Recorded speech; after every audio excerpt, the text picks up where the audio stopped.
If you've ever been posting YouTube videos and you're either not getting any traction or you did get some traction, then all of a sudden your views absolutely dropped, then there is a chance that you might have accidentally turned on some hidden YouTube settings that are killing your chances of success. And I know this because last year I actually started my own brother out on YouTube, and with my help, his first ever video blew up. He immediately had a ton of success on YouTube, but then he turned on one setting, which I'll talk about later in the video, that absolutely killed his reach for a short period of time until we figured it out, and then we were able to fix it. So I'm gonna be talking about that setting and also some other hidden settings that people accidentally turn on that can kill their reach. Now, some of these things YouTube actually admits to, and for others, YouTube experts might say that it doesn't make any difference at all. But my anecdotal experience working with literally thousands of YouTube students now tells me otherwise. So we're gonna go through this video, make sure you aren't turning on these settings. I'm also gonna mention some other ones that may not be killing your reach, but they might be hurting it a little bit. So if you appreciate me doing this type of video, let me know by gently tapping that like button, and let's jump into it right now with number one, which I like to call the audience splitter. Okay, so YouTube has this relatively new feature called auto dubbing. Sounds really awesome. It'll basically dub your video in many different languages: French, German, Hindi, Indonesian, Italian, Japanese, Portuguese, and Spanish. Great, right? Instead of just having an English-speaking audience, you can have an audience all over the world. What could possibly go wrong? Sounds good, right? No, not quite, unfortunately. You see, this feature can actually destroy your channel. Now, let me explain what's actually happening. Now, don't get me wrong, for certain audiences, this might work great. For instance, if you teach English to people who are not fluent in English, like they barely speak any or they don't speak any, this might work great for you. But for a lot of audiences, it's likely going to be killing your video reach. Now, by the way, maybe a year from now, YouTube fixes this, but right now, this is what I'm hearing from students, and this is what I'm hearing from the community in general. So just as an example, if you check out different YouTube subreddits, you will see thread after thread after thread of people basically saying that auto dubbing is killing their videos, right? So this creator said that YouTube turned on auto dubbing in April. They said that every single video since April completely tanked. They couldn't figure out why for months. Then they checked their analytics, and it showed that US viewers watched an average of 4 minutes and 33 seconds, and Brazilian viewers watched for only 1 minute and 10 seconds. So the Brazilian traffic had terrible retention, right? It dragged down the entire channel's performance. The algorithm thought their content was bad, but it wasn't. The audience was just wrong. And here's another problem with this. Advertisers pay different rates for different countries. US viewers pay way more than viewers from India, for instance. So if your audience shifts from US to India, your revenue is gonna drop. So same views, same watch time, but less money. And another creator shared their story too. Their video normally started with 10 to 15% click-through rate, and that's really good for YouTube. But suddenly their click-through rate dropped to less than 3%. They checked their analytics. Almost every video was now in Hindi, Indonesian, Japanese, and French, but their videos were all in English. Wrong audience, wrong language, wrong everything. And of course, another side effect of this is it becomes very difficult to see if your video is good or not. You can't really look at the analytics. They're kind of useless. So this client turned off auto dubbing immediately, and their performance started recovering almost instantaneously, right? So this feature might sound cool. It might even work for certain types of channels, but for most creators, it's absolutely gonna kill their channels. Now, by the way, I see creators all the time that are doing everything right, but they're just making a few of these mistakes. And that is why I'm doing a live training. All right, quick break. I'm hanging out with my brother Zach right now. He's not a tech guy at all, and he made $214 in a single day on YouTube. And I just wanted to let you know that this week on Sunday at 9 p.m. Eastern time, we are hosting a free one-time live workshop. So one thing that people struggle with the most is finding their niche. And that is why we actually created an AI called the Niche Validator that's gonna help you find your niche or help you dial in your niche if you already have one. And we're gonna be giving away this Niche Validator this week at a live workshop. And it's called the YouTube Content Advantage for Making Money in 2026. And it's happening on April 12th, 2026. So make sure you mark that down. And if you're struggling to find your niche, or you don't wanna commit months or even years to a niche that ends up not being profitable, then this is for you. So click the link in the description in the pinned comment below. And once you register, hit add to calendar so it shows up on your Google, Apple, or Outlook calendar. And if for whatever reason you're watching this in the future, still check the link in the description in the pinned comment below,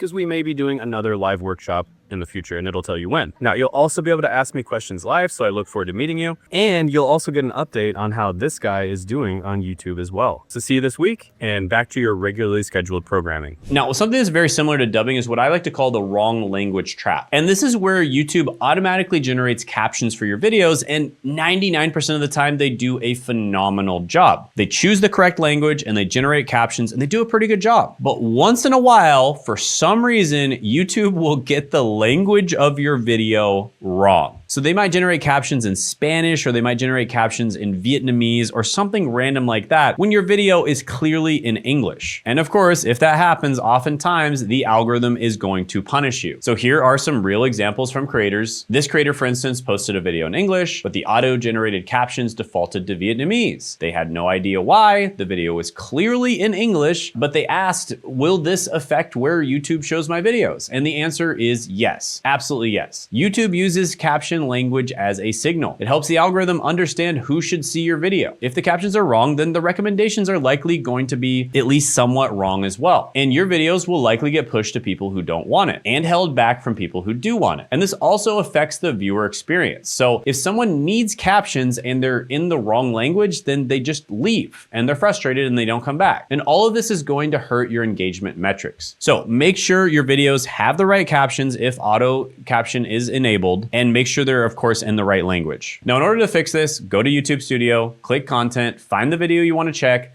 click the pencil icon to edit, go to subtitles in the left menu, check what language is set for automatic captions. If it says English automatic and you speak English, you're good. If it says anything else, change it immediately. You can also upload manual captions if you want. That's a lot of extra work. You don't have to, but you can. And that way you control exactly what YouTube sees. You can also check your upload defaults. Go to settings, then upload defaults, scroll to the video details, show click more, make sure your default language is set correctly. And this prevents future videos from having the same problem. And honestly, don't let YouTube guess your language. Tell it exactly what you're speaking. All right, number 2 is what I like to call the invisible video filter. And this is basically when your video is in what's known as restricted mode. Now, you might not even know that this is on, but if it is, YouTube is probably hiding your videos. Let me explain what restricted mode does. It filters out videos that might have mature content. Schools use it, libraries use it, parents use it. And when it's on, your videos might not show up. And even if your content is completely clean, the problem is sometimes YouTube flags videos by mistake. So your video about cooking tips could be restricted. Your gaming video could be restricted. Your vlog could be restricted, and you have no idea that it's happening. Your views drop and you don't know why. So here's a real story from a creator. They were struggling with views since the start of August. Nothing was working. They tried everything. Then they watched a video about restricted mode. They turned it on to test their own channel,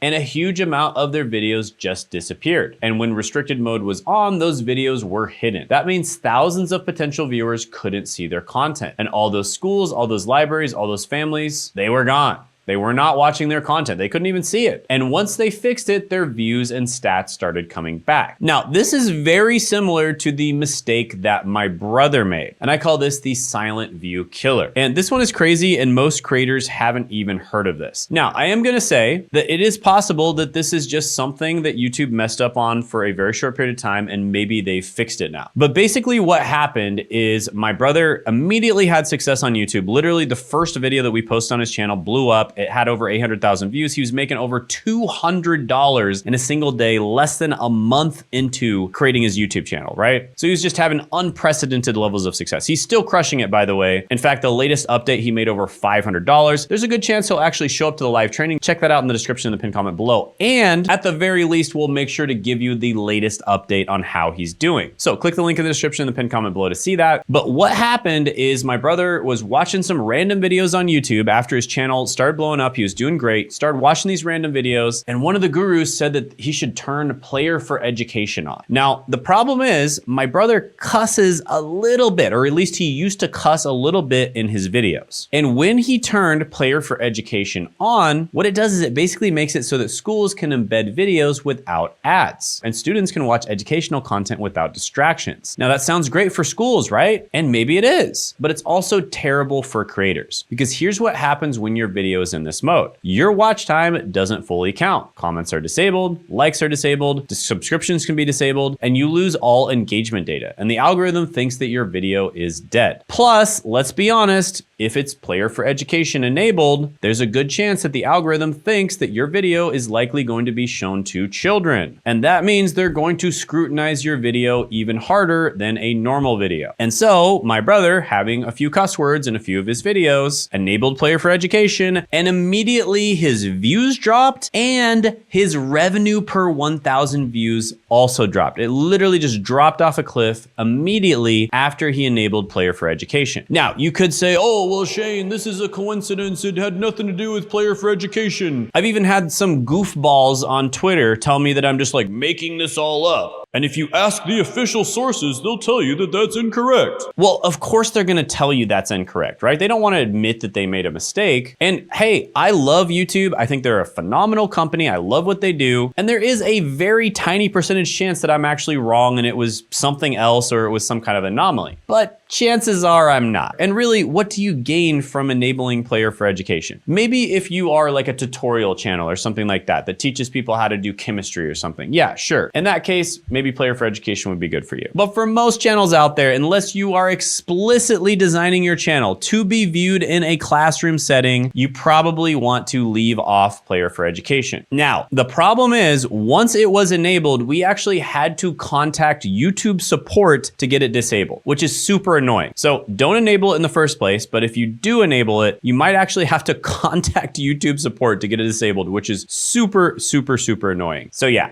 just would really recommend not enabling it in the first place. And like I said, guys, if you want to catch up on exactly what Zach's doing, exactly what we're doing to grow his channel, and just tell you exactly how we're doing it, what you should do, how to monetize things, and I'm going to answer any questions that you have, then click the link in the description and the pinned comment below. Check out my free training. You're gonna have a good time. You're gonna get a lot of value out of it. And I look forward to seeing you there. All right, next is what I like to call the engagement assassin. Now, a lot of creators check this box without understanding it. They think if their content is kid-friendly, they should check it. Wrong. This is one of the biggest mistakes I see and one of the most dangerous mistakes. Never, ever, ever mark your video as made for kids or made for children unless it is explicitly and only made for kids or made for children. We're talking like Cocomelon, right? We're talking Blippi. If it's not Cocomelon or Blippi, like explicitly made for children, then do not check the video as made for children, right? Cocomelon, Blippi, Miss Rachel, those channels are specifically geared towards kids. Almost any other channel might have some children viewers, but it's not specifically made for children, right? Transformers or The Avengers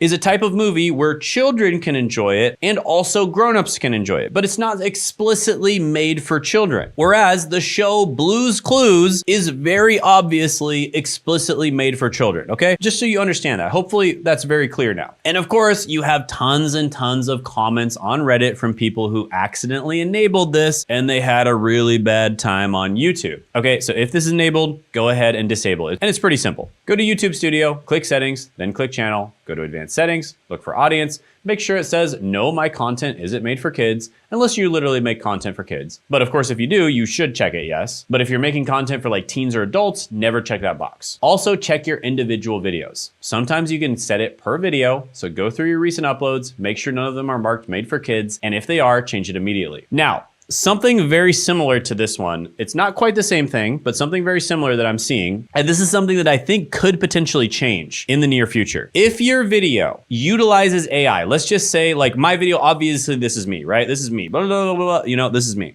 right? 5 fingers, 2 fingers, etc. But if your video is AI generated, where it might be like an avatar of you, but it's not actually you speaking, it's just like an avatar of you speaking, or even your voice, right? It's like an avatar of your voice speaking. Then you need to mark your content as altered content. Now, basically what that means, altered content, is AI content. And if you don't do this, not only will YouTube throttle your channel, but much more, they will very likely demonetize you and even delete your channel. So it is very important, important that if you use AI in your channel, like those two things that I talked about, like an AI avatar or AI voice, or if there's any chance that you could be deceiving your audience, then you need to mark it as altered content. And more than that, I highly recommend that you actually disclose towards the beginning of your video that it is AI generated. For instance, if you're using an AI avatar of yourself, you need to disclose towards the beginning of your video that you're using an AI avatar. That's not a real person, because there's gonna be a lot of people out there that might be fooled by that. And the last thing you wanna do is deceive your audience. If you're upfront and straightforward about it, your audience probably won't care that much. With that being said, I think that in the near future, if you mark it as altered and you're only using like a little bit of AI, like let's just say you used AI a couple times in the video with like some of the B-roll you used, or let's just say you used AI to kind of touch yourself up, make yourself look a little bit better. Or let's just say there was a tiny little section in your video where you forgot to say something and you used AI for about 3 seconds in the video just to fix that tiny little section. In my opinion, I think that if you mark that content as made with AI, there is a chance that YouTube might throttle your channel a little bit. Because to YouTube, AI content, generally speaking, is considered to be a bit